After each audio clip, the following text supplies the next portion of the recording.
Yo, welcome to the show where the energy's flown. It's your boy dropping heat. This is the Ozone. Step into the arena where legends are made. From the courts to the fields, watch the highlights played. Football, hoops, baseball, it's all fair game. If it's sports, we bring the fire, put respect on the name. Stats and debates, we break it all down. From the rookies to the goats who wear the crown. No halftime, all grind, we're setting the tone. It's prime time, baby, you're in the Ozone. Yo, it's passion, precision, the plays we dissect. From the underdogs, grinding to the Hall of Fame vets. This is more than a podcast, it's a sports throne. Let's kick it off right, welcome to the Ozone. You have entered the Ozone with Omar and Dave. Let's go, baby. We are here, and you guys have officially entered the Ozone. It's your boy Omar, here back on the grid, here in the Sneaker Suite, and I'm always here with my road dog, my co-host, super producer Dave himself. Brother, I'm back online. I'm back at the Sneaker Suite Studios. It's a new week. How we feeling? I'm feeling good, man. It's been a good week. I just went to the Magic game the other day. The Magic lost by 1 point, but there was something good that could come out of it. I'm not a Magic fan, so I don't care, but I got a free Chick-fil-A sandwich. So thank you, Desmond Bain, for the free Chick-fil-A sandwich. You missed your free throw, so everybody in Orlando was rewarded to a Chick-fil-A sandwich. Thank you. Did the crowd get crazy? That gets the crowd pumped. Those It really chicken does, sandwich because giveaways. they have that graphic with the Jim Carrey and everything, and it just, like, you would think they were actually rooting for the Magic, but no, people were rooting for Chick-fil-A. Look, that propelled the Sixers over the Miami Heat in the play-in. That free chicken. So people go crazy for that. But what people are going crazy for this week, brother, is the big news. Big news from Yankee Town. And just before we get into that, Dave and I are always working on the show, guys. We already know how we want to cover the Yankees and the Mets going forward when the season starts rolling. So we've created segments for both teams, similar to This Week in Knicks when we cover all things New York Knicks. We wanted to debut these segments when the season started, brother. But with this news that we got this past week, we have to debut one of the new segments. There's some big news coming out of Yankee Town, so there's no other way than to talk about it on our new Yankees segment going forward on the Ozone, and that is the Pinstripes Report. The Pinstripe Report. All right, y'all, it's the Pinstripes Report where we cover all thing Yankees, all thing Pinstripes, and we got some big news this past week. 50 years, brother. 50 years of history or policies are gone as Hal Steinbrenner has eliminated the no facial hair policy. So basically, we can grow beards now in the Bronx, brother.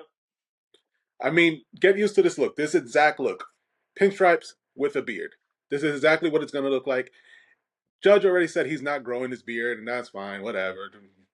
But I expect other guys to do it. I see Garrett Cole being one of those guys. It's just like he's going to grow that like as soon as he can. You already see some people with the 5 o'clock shadows in these games.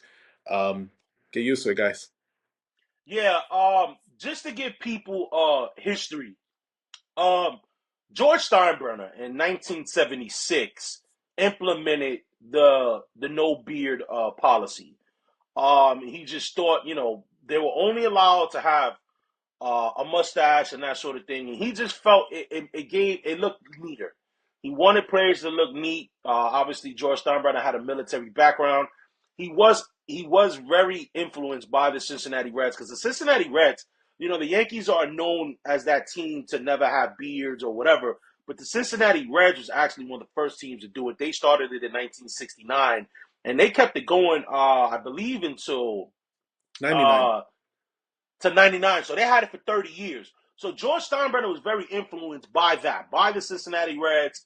And so that's where he implemented in 1976. And it's always funny because I've always remembered this story. Lou Piniella, I'm not sure if he's in the Hall of Fame as a manager, but he should be. When he was a player for the Yankees, he had told George Steinbrenner, hey, he says, Jesus Christ had a long beard and hair, had long hair and a beard. And Steinbrenner said, well, we can't have beards. And, and then they were, I guess, talking next to a pond. So, George Steinbrenner told Lou Piniella, hey, Jesus was able to walk on water. You can walk on this pond. You can grow a beard. So that's how strict George Steinbrenner was when it came to the beard policy. Howe has now changed it. He has went on record to say, look, this is an outdated policy. Times are different now. You got a lot of, beards are in. You know what I mean? Like, beards has always been in. In the streets, brother, we make fun of the guy that only has the mustache. You know what I mean? Like, so it's like, or the clean shave look. It always looks funny. But what do you think about this rule? Like, what do you think? What's your overall take on the Yankees? Because, a lot of people, it's not like this is 100% approval rate. There are some people that are like, whoa, what are we doing?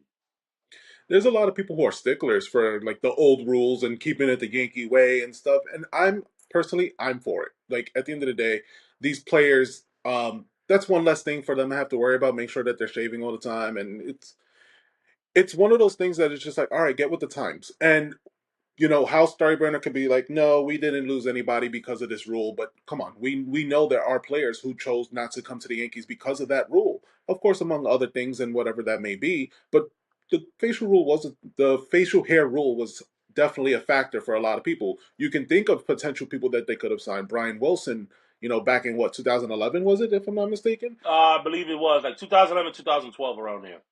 Right, and it's just you can think of players who did end up changing their look coming to the Yankees. I mean, Omar, you got a list of people who did this. Yeah, look, and you touched on it. Brian Wilson was one of them that came out in the very beginning. I think even the minute the season was over, I'm not gonna. I remember like Brian Cashman saying, "Oh, we weren't looking at him anyway." But he's one of the no ones. But there's been many players that have had beards that were willing to shave. You know what I mean? It didn't create a big stir. You got guys like Nick Swisher. You got guys like Garrett Cole, CC Sabathia. When Randy Johnson was traded, he got a haircut.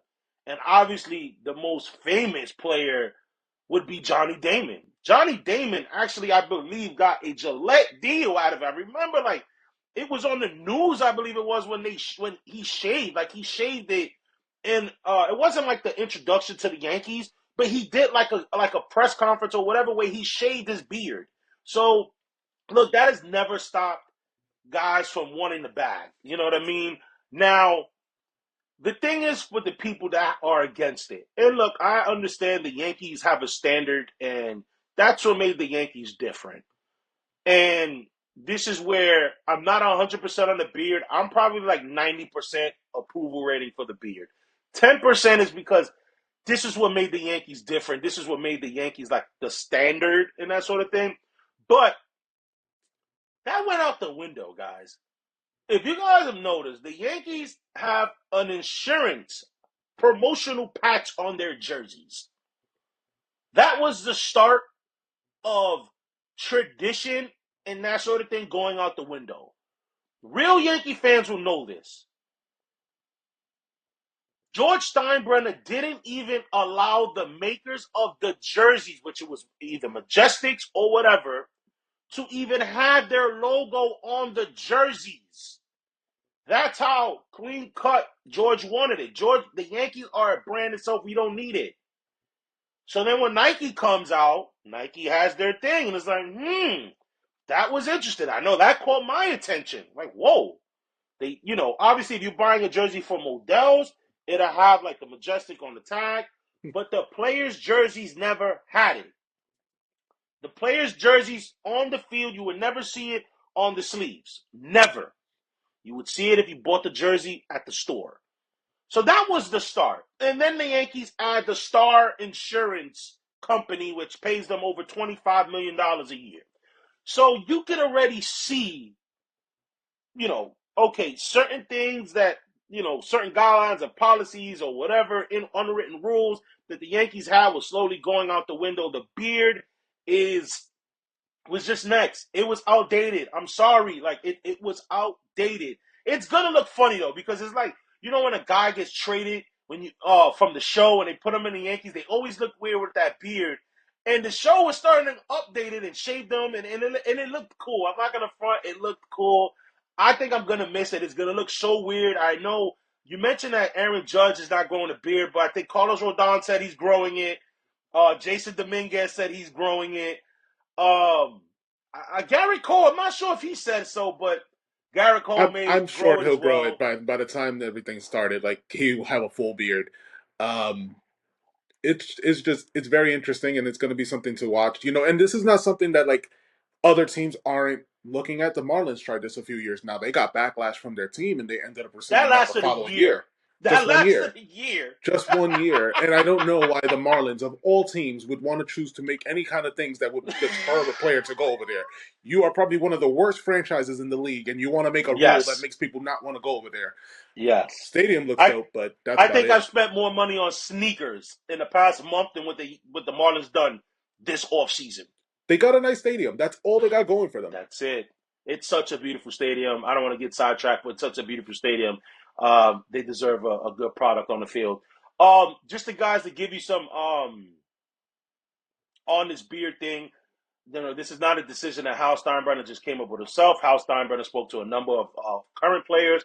I believe it was Aaron Judge, Garrett Cole.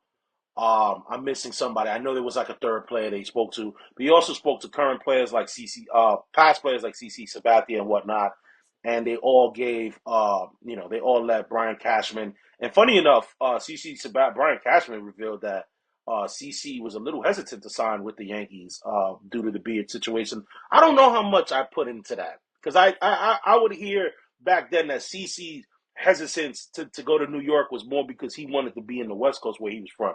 But now this beard thing is because I guess it's the topic of the story, then it's now, whatever. But the The Yankees only are thing, growing beards. Before we wrap up on this segment, and this is something that I didn't even talk to you about, brother, is what I've been seeing on Twitter when it comes to this beard thing. Mets fans, this has nothing to do with y'all. Mets fans are on Twitter going, oh, this is because they lost Juan Soto. Last time I checked, Juan Soto had no beard. None. This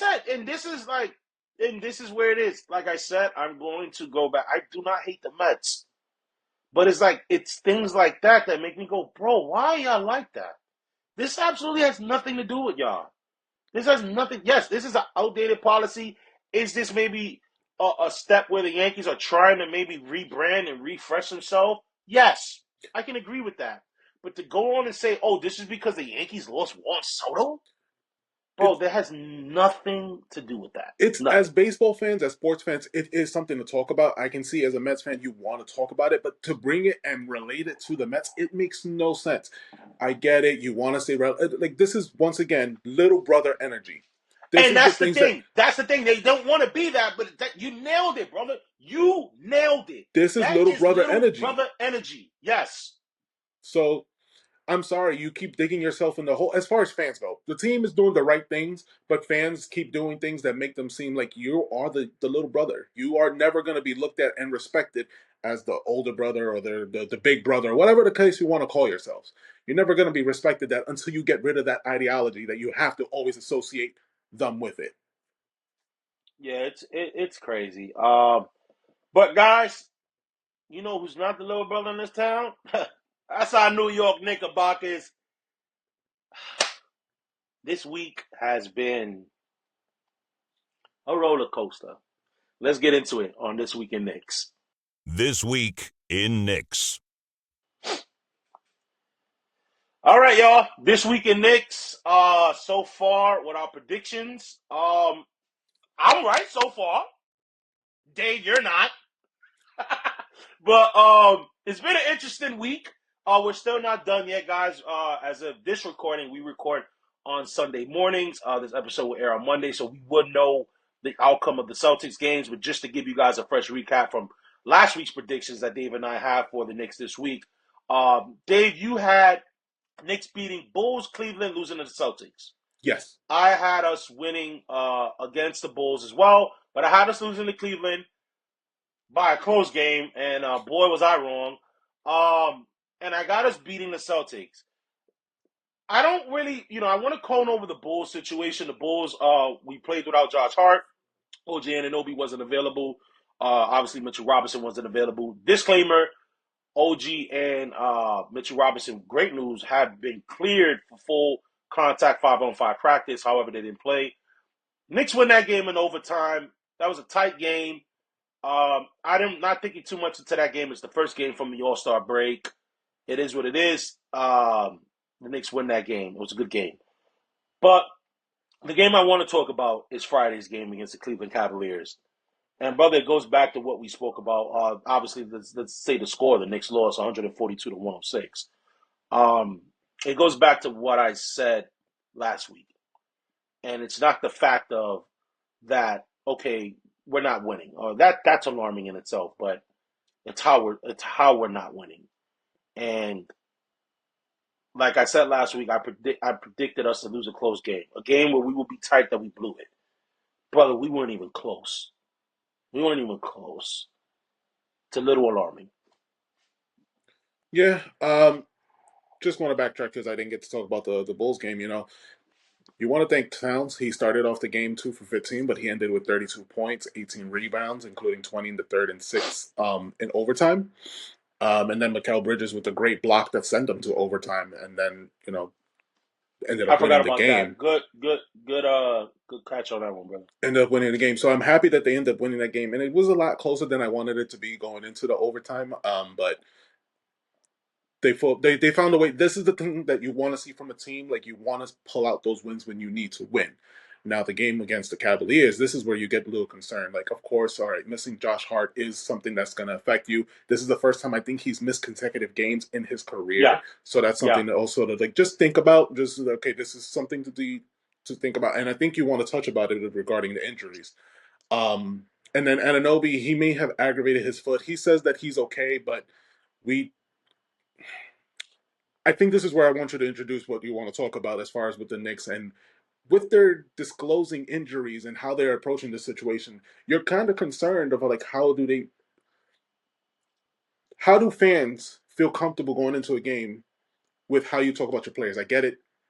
It's different. We're the fans. You guys are actually playing the games, coaching and whatever, but it's still concerning when we don't know exactly what's going on and we just keep getting a little bit of like crumbs as far as details go. In concerns with the Cavs game, this is that was embarrassing, and this is not the first time the Knicks have been embarrassed. And the problem with that is it's against teams that you may end up having to play in the playoffs. This is teams that you need to beat to get there, to get to the show, to get to the final dance. So get it together, guys. Do what you need to, but it is concerning when you're losing like this embarrassingly, and you can't use the excuse. They both played in New York the night before. They both traveled to Cleveland at the same time. There's no excuse. Both played back-to-backs. I can't think of a reason why they played so poorly besides Josh Hart being out. Yeah. Right now the Knicks currently are 0-6. This seems to be the narrative now with the Knicks. They're 0-6 against Boston, Cleveland, and OKC. Which I believe 5 of those games of the 6 were blowouts. I'm not including OKC. I could care less about OKC because if we're playing OKC, it's because we're in the finals. So that's one. The one thing that I did see with Cleveland that there's a little difference from the Celtics is that Cleveland really attacked us in the paint, and I think Mitchell Robinson is, if he's back and he's back to the Mitchell Robinson we know, I think that can get fixed. I think with OG Anunoby, his first game back, I think that can get fixed. I think we can ruffle them. I want to give them their credit, though. I want to give the Cleveland Cavaliers their flowers. They smoked us. And what I'm hating is these games are on national television. All of them have been on national television. So it fits that bullcrap narrative. But, as far as the injuries goes, you nailed it. The Knicks, since Leon Rose and Tom Thibodeau's been in the fold, they have not been transparent with their injuries. Obviously, we know last year with OG Anunoby's elbow chips in his elbow. It's like, oh, he's day to day. He was day to day for like 2 weeks. It's like, bro, he's missing games. How is he day to day? Ends up to find out he needed surgery. He missed over like 30 something games. You know what I mean? So it's like they've never been transparent with their injuries. Mitchell Robinson, oh, he'll be back by January. Then it turned to February. Now it's turning to maybe March. Well, yeah, it's probably going to be March because I don't think he plays against the Celtics. Josh Hart. Oh, this knee injury is going to be fine. It's just more of a grind of the season kind of knee surgery. This is not really a knee injury. That's a knee surgery. I'm sorry, guys. A knee injury that requires surgery that's going to require any long period of rest time. However, he's missed the last 2 games from an All-Star break where he had 8 days off. So the Knicks are not transparent with their injuries. So you got to take everything they say with a grain of salt. I know I didn't watch all of the Cleveland game. I was out. Unfortunately, I couldn't watch all of it. Apparently, the Anunoby re-aggravate the foot in the Cleveland game. Yeah, he did in the Okay. 3rd quarter. He said after the game that he's fine. He's fine. That, yeah. But we'll see if he plays. We'll see if he plays against the Celtics. It's something to watch, and it is, the only team that I can ever compare it to, and I hate doing this, but I do this all the time, is I compare it to other sports. And the last time I seen a team be this kind of, actually, we could bring up the Spurs. The Spurs are notable. The Spurs are notable with doing this, and Bill Belichick with the Patriots. They were not known to be telling everyone what exactly is going on. You list somebody's, if you're the Spurs, you have Pop listing this guy as old, and that's the reason why he's had somebody the day of. Who was it? It was Tim Duncan. He had, and then you think of the Patriots, you also think of like just last minute injuries, and then they're like, I don't know if it was a game plan thing, if it's something that you wanted to throw teams off and how they set up for it. This thing seems a little bit different. It's not the first time a team does this in professional sports, but it is concerning from a lot of perspectives. Like if you're a bettor, you're definitely taking this into consideration. If you are a fan of the sport, if you want to go see your favorite player and last minute they're just called out, these are things that just make you concerned. And I'm only putting it out there. I'm not saying that this is something that's going to make or break the season. It's just something to think about going forward, or like maybe be a lot more transparent, but I don't think we get that, especially under this regime. Yeah, for a silver lining though, guys, and let me just put this into perspective for you guys. The Knicks right now, as of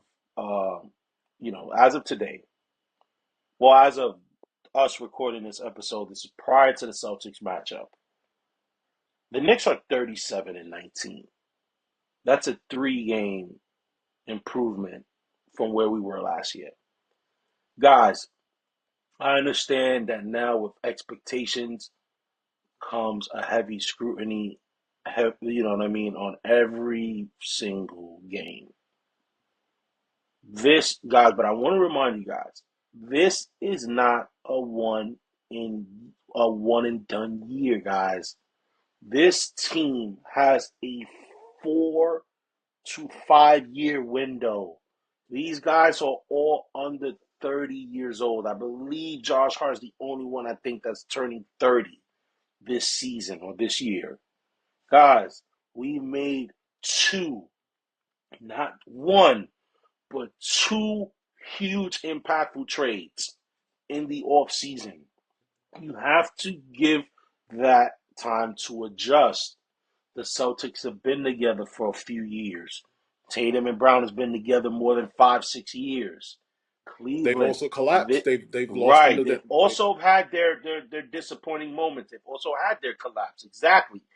Just ask them boys from Miami. Cleveland now has been together now. This is their 3rd season together with this core of Allen, Mobley, Garland, and Mitchell. We've seen their collapse, obviously their first year where the Knicks trounced them in 5 games.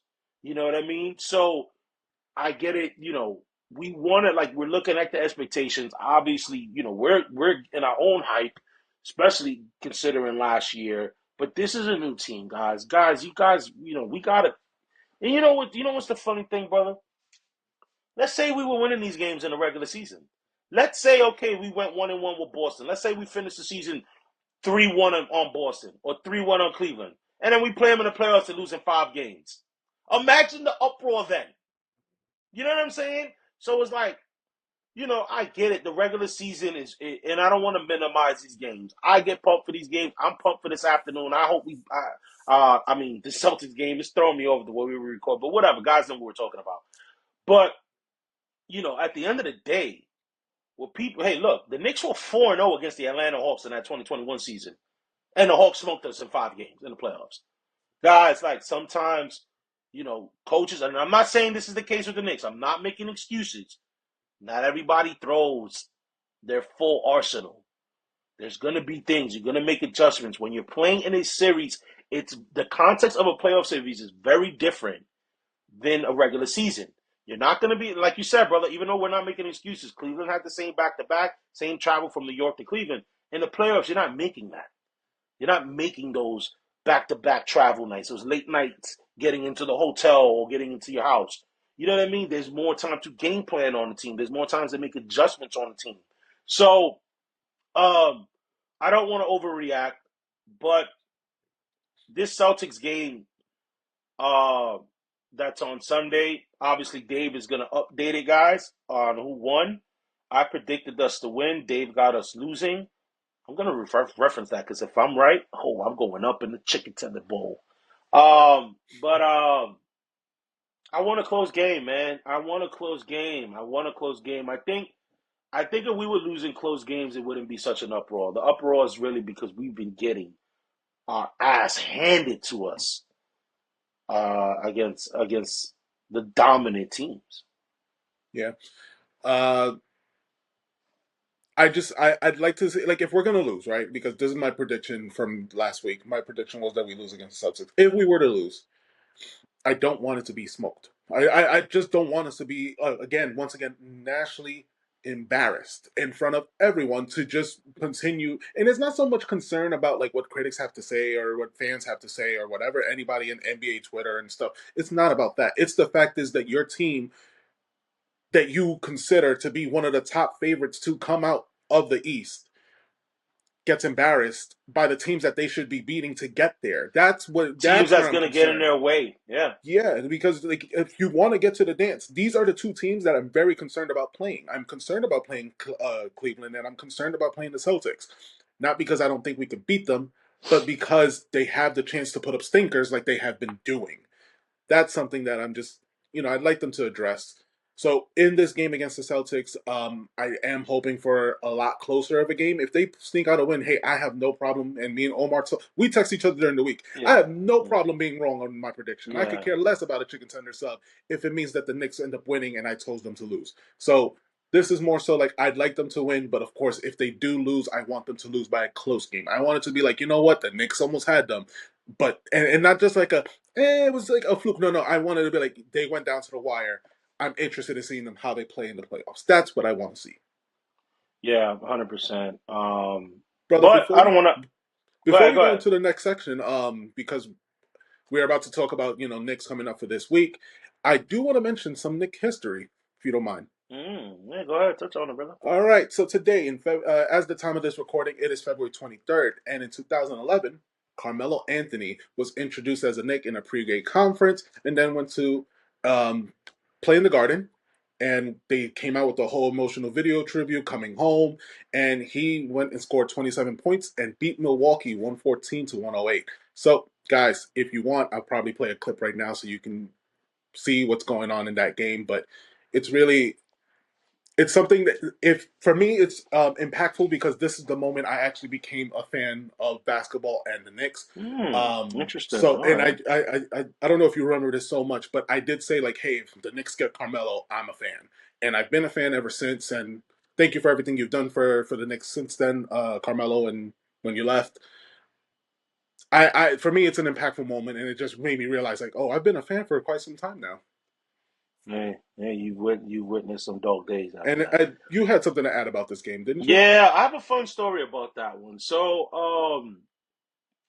that was around the time where I started my career in the judicial system or whatever. But I would buy tickets constantly on StubHub. Around that time period, the tickets were not that expensive as it is now to catch the Knicks at the Garden. You could catch a bad team, a get-in price for a bad team, as the Bucks were at that time, were like maybe 35, $40, I remember, on StubHub. And I never forget it. I asked my mom. My mom and I, we're Knicks fans. I don't care. I'm not going to see the other talent. I would go to a Knicks game against the Harlem Globetrotters. I don't care. I'm a Knicks fan. I go to see the Knicks. I don't go to see anybody else. So I remember telling my mom, like, "Hey, mom, you want to go see the Bucks? Like, you want to go to the Knicks game? They're gonna play the Bucks." And I broke that rule. I remember, like, you know what, mom? Now let's go to another game. I don't really care to see the Bucks. And Carmelo Anthony gets traded, what, a week later from when I made that decision, and then it was announced that that Bucks game that I had the opportunity to get tickets for, that was like $35 at that time, ended up being his debut game. That skyrocketed, I remember, to about like $200. And I was like, yo, just to think now, that's how crazy tickets have gone up. That's how much it costs to see the Knicks and the Bulls this year. Like $200 to get in. And at that time, that was Melo's debut. Imagine what that if that was here, that now that game would have been easily like $500, $600. But yeah, shout out to Melo. Before we were doing the Brunson, we were doing the three to the dome. Guys, but this week in Knicks, brand new week. As a refresher, I know I've referenced this a lot. The Celtics, Knicks and Celtics that we saw yesterday, that you guys have seen yesterday, was already predicted in last week's episode. We're covering a new week. So, brother, we have Wednesday. The Knicks will be going head-to-head against the Philadelphia 76ers at the Garden, followed by a road game Friday against the Memphis Grizzlies. And then next Sunday, March 2nd, the Knicks are going against the Miami Heat. Guys, your boy will be at that game. I will try to get live footage. We'll be working on maybe trying to interview some Knicks fans from MSG South, as what we call it down here in Miami. I want to get their take on Road Warriors. How we feeling? How does it feel to, as a Knicks fan, to enter into a road building? Dave and I are going to work out what exactly we would want from that. But the plan is to interview some Knicks fans down here in the 305 as they take on the Miami Heat. So, brother, you heard it. Knicks Sixers Wednesday. Knicks Grizzlies at Memphis Friday. And then they finish off the week at Miami. What is your prediction, brother? I'm going 3-0, bro. I'm going 3-0. I was leaning that way too. I'm going 3-0. Honestly, the 76ers can be had. That team is just Maxey and this guy's put together with like sticks and like gum and bead. So I wouldn't be surprised if he ends up sitting that game. The Grizzlies, I just watched them play on Friday against the Magic, and I feel like they can be had. The Magic is not a great team. And they played against Banchero, who came back, and it really went down to a 1-point game. Ja Morant is looking like a shell of himself. He coughed up the ball a lot in that game, and it's something that I feel like the Knicks can do, especially the way that the defense has improved. I feel like the Grizzlies can be had. And then against Miami, I mean, they're 20, 28, 26 or something like that. I'm not concerned against Miami. I feel like the Knicks can squeak that out as well. What I am interested is when you go to that game, let me know how, crowd percentage, like Knicks fans versus Heat, like, is it 60-40, 50-50, something like that? Yeah, for sure. Gonna try to get video. Normally, for the most part, it's always like 60-40 Heat. It's not as overwhelming as I know it is in Orlando. Yeah. Where, I think sometimes there's more Knicks fans than Magic fans. I was leaning towards 3-0. I agree with all points about the Grizzlies. So I'm going Sixers. I think we beat the Sixers.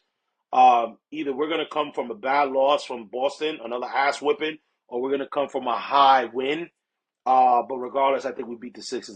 They're not good. Memphis, I don't think we win that game, brother. I don't think we win that game. It's in Memphis. It's a road game. I just don't think we win that game. I really don't. I know we're a better team. I just think I think Memphis is in a road trip. So I think this will be their first game back home.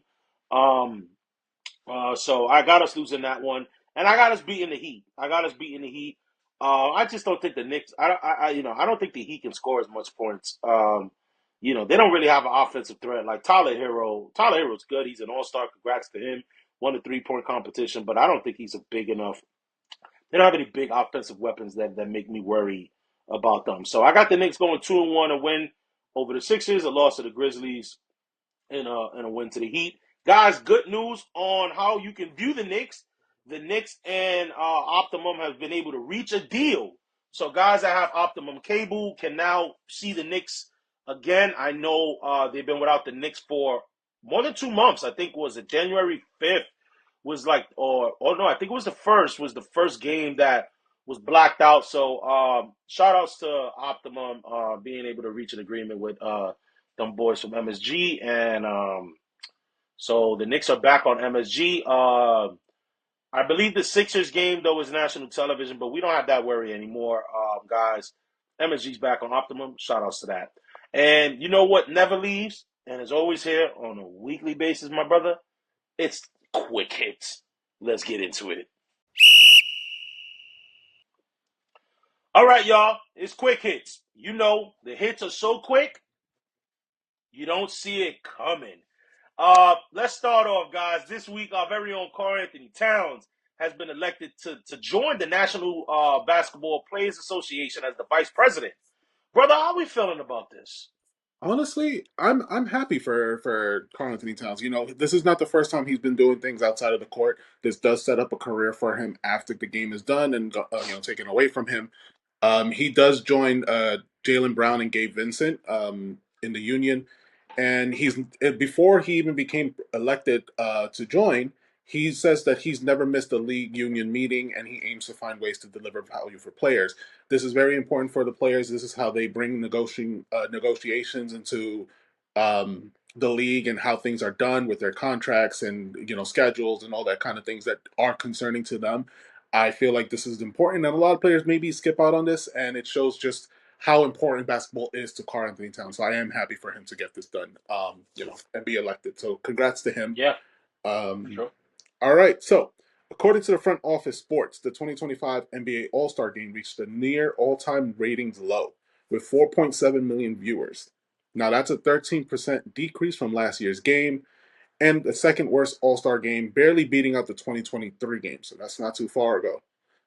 How can the NBA fix this All-Star game situation? it's tough, man. This was a bad look. This All-Star game was brutal to watch. Um, and it doesn't help that hockey hit a home run with theirs, with the Four Nations competition. I know there've been suggestions of should the NBA implement a USA versus the world kind of thing. This is my thing, and I've been hearing it, and I've always loved it about the baseball All Star game. I know they took it out, bro. You know what? You want to make it competitive?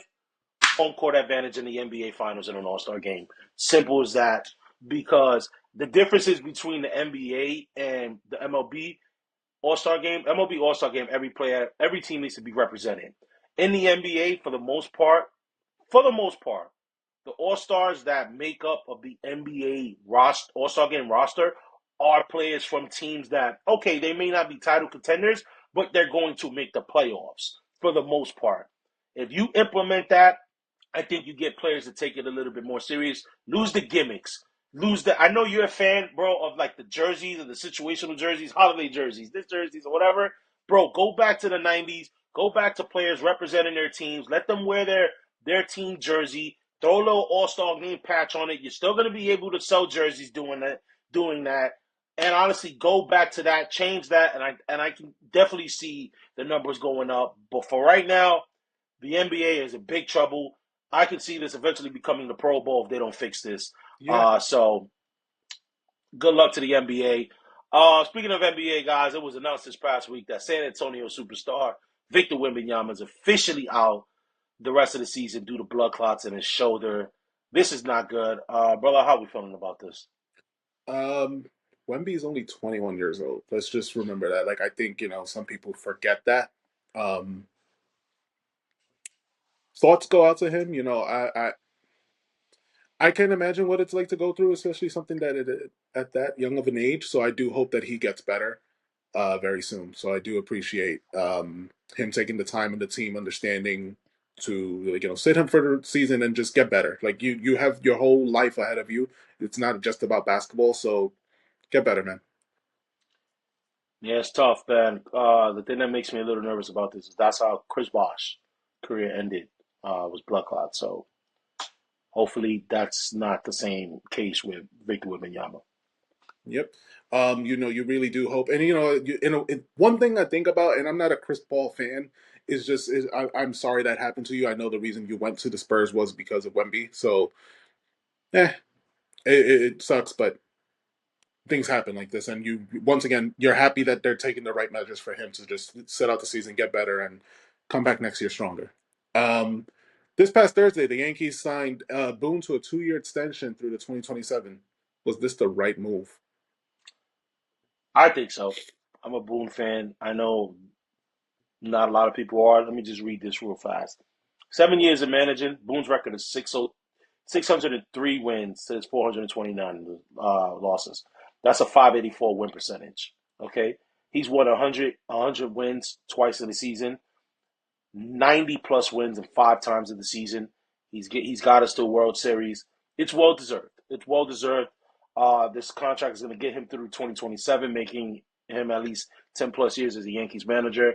Obviously, he needs to get us there and win a World Series. But my question to Yankee fans are this: that are so quick to get Aaron Boone out, who you replacing him with? That's my question. You always want to get him out, but who you replace him? And don't give me a manager that's already on a team. Give me a manager that's right now unemployed that you would want over Aaron Boone. Let us know in the comments below. So congratulations to Aaron Boone. I do like that, and I'm happy that he is back. What? All right. So speaking of baseball, guys, after 30 years of coverage, the 2025 season will be the last for the Major League Baseball on ESPN. And MLB is parting ways with ESPN with 3 years left on their original deal, according to the Athletic. MLB Commissioner Rob Manfred. Rob Manfred has told owners that he has not been pleased with the minimal coverage that MLB has been receiving on ESPN platforms over the last several years. Brother, did the MLB make the right move by terminating their contract early with ESPN? I mean, they're not getting the coverage that they deserve. Like baseball has been like I can recall watching the day after the World Series, right? Everything is finished, and you turn on, let's say, First Take. It's like a 2-minute segment, and they move on. Baseball's not a priority at ESPN. Yes, they do have maybe a show that they go over, but it's then flooded with everything Barely. else Barely. as far as basketball and football. And I agree, those are the other sports that I enjoy too. But baseball's not a priority there. I'm sure you can get it at else places. There is the MLB Network. There are other places you can get your sources. I just ESPN is not the place to go when if baseball is your love, you can go somewhere else. Now, walking away from the deal early, hey, you did what's right for you, and I wouldn't be surprised within the next 5 years a deal is worked out where they end up doing it again. So this is just how Yeah, business works. yeah, we're far from MLB tonight leading into Sunday Night Baseball with John Miller and Joe Morgan. That's when it felt big and important. It hasn't felt that way in years. Yeah, and actually, speaking of MLB on ESPN, it was announced that this week Joe Buck will be returning to the MLB booth for the first time since 2021 to call the opening day matchup against the Milwaukee Brewers and the New York Yankees. Are we excited here, Joe, on MLB? I'm excited. It's Joe Buck here with Tim McCarver here on MLB on Fox. Guys, I'm a big Joe Buck fan. As you can tell, I would try to mimic Joe Buck every time when I was a kid playing MVP baseball, All Star baseball, 2001, and those kind of games. I'm a huge Joe Buck fan. I know I'm in the minority when it comes to Yankee fans. There's this thing. What do you call that, bro? Oh, come on. This theory that Conspiracy? rumor that Joe Buck is a Yankee hater. A conspiracy? I love it. I love it. Joe Buck is a legend in the game. Obviously, since he moved to ESPN to cover Monday Night Football exclusively, he has not been able to cover baseball. So the fact that he's coming back for one night only, for one game only, to cover the Yankees on opening day, I'm excited for it. Can't wait to hear him on the booth. It's gonna be great. Definitely gonna make the game feel big. If ESPN kept this energy with Joe Buck covering baseball games, I don't think we'll have that issue with them terminating their contract earlier. But guys, Juan Soto, we're still covering baseball right now because Juan Soto, he got the bread. And Juan Soto gifted his teammate Brett Beatty a $92,000 Chevy Tahoe as a thank you for agreeing to give Juan Soto the number 22. Brother, was that the proper gift for a number exchange? It depends on how important that number was for Brett Beatty. That's more Right, so like right, I did read an article where Brett Beatty was like every year he talks about wanting to get a new car, wanting to get a new car. Here's my thing: you're a baseball player. That's as easy as getting a Chick-fil-A sandwich. Like this is right. nothing in terms of baseball, but whatever. I'm not counting people's pockets. I think if you don't care for that number as much as maybe Juan Soto does, then give it up. You got a free car out of it. Like I'm I have no thoughts about it. I have no whatever. What do you think about it, by the way? Hey, look, it is what it is. I know there've been players that have asked for a ridiculous amount of money. I remember the story that Shaq said that's the reason why he went from that's why he got 32 in Orlando. Like the player that had 33 in Orlando wanted a ridiculous thing, whatever. Bro, the guy Juan Soto's making how much money a year, bro? 92,000. That's a drop in the bucket for him. It's a good gesture, and apparently I think he did his homework. It's from what I heard that Brett Beatty wanted that truck in particular, not only wanting a new car, he wanted that truck. So shout out to Juan Soto for doing that. So that was cool. And then, speaking of Juan Soto, Soto made his spring training debut over the weekend and instantly impacting an introduction with a first inning home run. Get used to this, bro. Can we win? Can Soto win the MVP this year?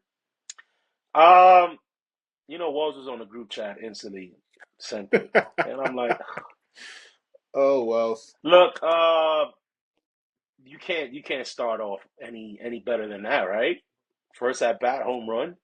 Um, and like I said, I'm gonna be fair. I know Yankee fans are like, "Oh, you hit it off a minor leaguer." Bro, at the end of the day, he hit a home run his first at bat. That's a flex. That's dope.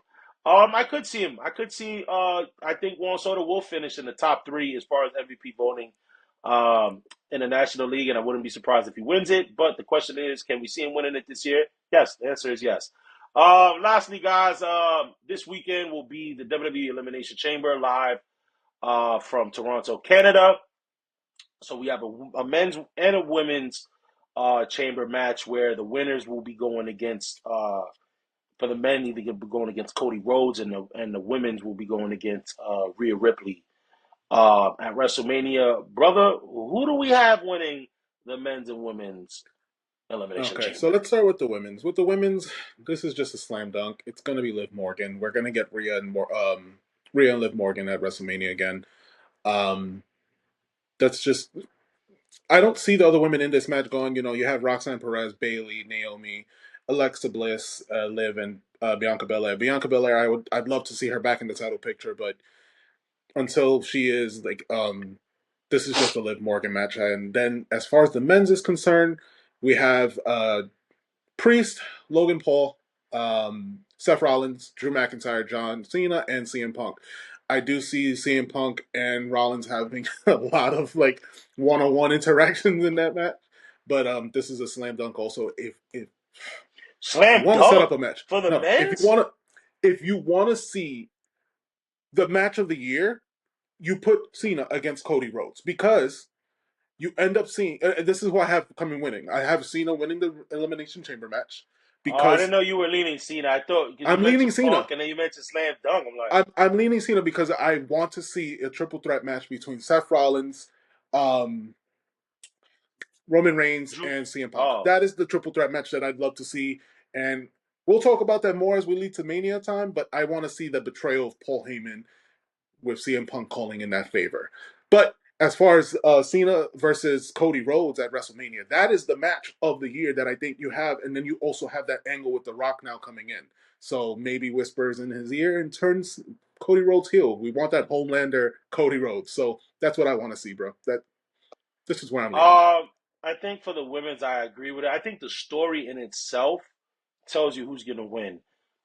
Because you got Bianca and Naomi plugged in with the Jade Cargill thing. I think Naomi's behind it. I think that's a smoke and mirrors thing that Liv Morgan and Roxelle and Raquel Rodriguez is the ones that attack Jade Cargill. I don't think that's the case. I think Naomi is still behind it. So I think they're going to be leaning towards that, or maybe Bianca Belair heel turn. But you could tell they have their own story there. Roxanne Perez is just still too young. I don't think they're going to give her that moment yet. She's just there to showcase herself as a young talent. Unfortunately, with Alexa Bliss, you see that she might have some connections with the Wyatt Six. So this match just screams Liv Morgan, Rhea Ripley 3, which they should have. They had the match at SummerSlam, and then did Rhea beat her in the Netflix debut? I'm not sure. I don't remember when their second match was where Rhea won the title back. But you could just tell that the third match is definitely the trilogy is going to be at WrestleMania. When it comes to the men one, like I said, guys, I think the story tells itself as well. You hear the rumors that Drew McIntyre is probably going to be linked up with Damian Priest as far as WrestleMania goes. So that's what I'm doing. So I'm doing process of elimination through that. I'm not with Logan Paul. It's interesting. Logan Paul throws a monkey wrench into situations. I do think he brings eyes to the match. That's the thing with Logan Paul. He brings eyes to the match. He's going to do something interesting. I don't like Logan Paul as a person, but as a wrestler, he's great. Because I'm trying to factor in how do you fit Logan Paul into WrestleMania, because you know he's going to be there, and I don't think it's a title picture, but I just don't know what storyline he would have. You know, you hear the rumblings that it's Cena, and I just can't see John Cena's final WrestleMania being against Logan Paul. But then again, we got Baron Corbin for Kurt Angle's final match. So, man, this is a tough one, but I went with Cena at the Rumble. I was wrong. I'm going with my man Cena again at Elimination Chamber. I'm gonna go with Cena, but I just don't know how does Roman Reigns factor into WrestleMania. I could see the triple threat with Rollins, Punk, and Roman. That'd be cool to see, I guess. I don't know how they would do it. I could see Punk and Cody. I would love to see Punk and Cody go at it. That'd throw everybody up in a bunch in AEW. All right, I've been talking a lot. Let's go, John Cena. So I'm going with you. I got Cena and Liv for the chamber matches. And hopefully we get a good show. It's in Toronto. On the card, I know it's not on Quick Hits, but you got the tag team of Trish Stratus, Tiffany Stratton versus Nia Jax and Candice LeRae. You have an unsanctioned match with Sami Zayn and Kevin Owens. So I think there's only 4 cards on the matchup, so it's ought to be a good show. And then The Rock is returning. So he returned on SmackDown to announce the WrestleMania. If you ask my personal opinion, the way I see it playing out, and this is just me in the writer's room, with my pen, I'd love to see, all right, Cena wins the match. Cody Rhodes, he calls out Cody Rhodes, like who his opponent's going to be, or I think it's already set, like whoever wins this match fights against Cody Rhodes. And then as Cody Rhodes and Cena are facing off against each other, we see that he aligns with The Rock, or The Rock comes out and Cody Rhodes aligns with him. Who aligns with The Rock? Cody Rhodes. Ooh. I want to see that heel turn from Cody Rhodes. That's what I would love to see. If you're asking me, and what I'd like to see from Cody Rhodes, like I get it, there's merchandise, there's a lot of things that come in play with turning Cody Rhodes heel, but that's a storyline that would get the fans interested if you're thinking about stories. Yeah, and I think also what works with that is that you have Logan Paul and Drew McIntyre are the only heels. Like your baby faces are now, they're more heavy on the top stars are more heavy on the babyface side. You got Roman's a babyface, Priest, Rollins, Punk, Cena. So that would be a good time to turn Cody heel. And right now, the John Cena sucks thing is just more of paying homage to Cena, and people do want to see Cena break Flair's record, or Flair's record. Yep. So I like that booking. So Cena and Liv for the winners. All right, guys.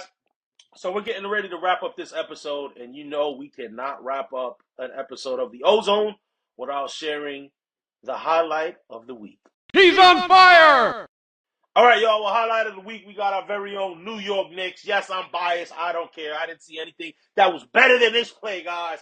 The New York Knicks, what I love about sports, what I love about basketball is when when it's played on both sides of the court. And with this highlight, it was with Precious Achiuwa doing it on both ends of the floor with his defensive steal over Vucevic that led to the captain, Jalen Brunson, rewarding him with an alley-oop that put the Garden crowd on their feet. It got the Knicks going. The Knicks went on a run during that point of the game. They won that game. So, it's not like a highlight to a tough loss. It's a highlight to a gritty win. And Precious Achiuwa, man, come on. How many times are we going to have the opportunity to talk about Precious Achiuwa? You know what I'm saying? Precious Achiuwa, I don't think he's won any accolades professionally, but he's won himself a spot on Highlight of the Week at the Ozone. You don't get no bigger than that, brother. Yeah, Achiuwa doesn't get the respect that he deserves. No. And he is that spark plug that gets put into situations that you're just like, why do people not talk about Achiuwa like that? And I get it. You have Brunson, you have Towns, you have Mikal Bridges, Josh Hart, blah blah blah blah blah. Achiuwa, when he's in the game, there's something that's going to be impactful. And he's one of those unsung heroes. You think about teams that have gone on that championship run and they have that player that just makes an impact. You think of Chris Bosh when he was on the Heat. They didn't talk about him as much as they talked about LeBron and Dwayne Wade. And I say this all the time. Those championships would not have been won without Chris Bosh. Regardless of LeBron and Dwayne Wade's greatness, you don't win it without Chris Bosh. Achiuwa, to me, is in that kind of picture. Him and Josh Hart, they're the ones that are going to get the team going in those situations that we really need them. So shout out to you, Achiuwa. We hope to hopefully this isn't your last highlight of the year and you make it again, but thank you for the highlight of the week, guys. Yeah, he's a glue guy. You need glue guys when you're trying to get a championship. But guys, let us know what you think, guys. Look, we're still stuck on 87 subscribers, guys. Get us to 100. Get us to 100, guys. Share, let a friend know that they can let a friend know and let a friend know that we talk New York, baby. And we talk the real stuff here in the Ozone. Guys, let us know what you're feeling. This was a highly packed show. Let us know. What's your thoughts on the Yankees' beard policy, getting rid of it? Do you think they should have kept it? Do you think that it was time for this change? Guys, let us know about your worries about the Knicks. You know what I mean? The Knicks there's a lot of meat on the bones when it's coming to the Knicks. Let us know what you think about the Knicks. Are you nervous? Are you nervous going into the playoffs having these really bad losses to Cleveland and the Celtics? And let us know about everything quick. Let us know about your Elimination Chamber predictions. As you can see, Dave and I know who we rolling with. But who are you guys rolling with? Let us know in the comments below.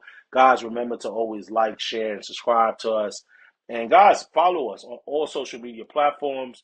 We got the Twitter, we got TikTok, and we got Instagram, guys. But thank you guys for tuning in for another week of the Ozone. We'll be back next Monday, 12 noon, with brand new fire. Because this is what we do. This is more than Peace, a y'all. podcast. It's a sports throne. Let's kick it off right. Welcome to the Ozone.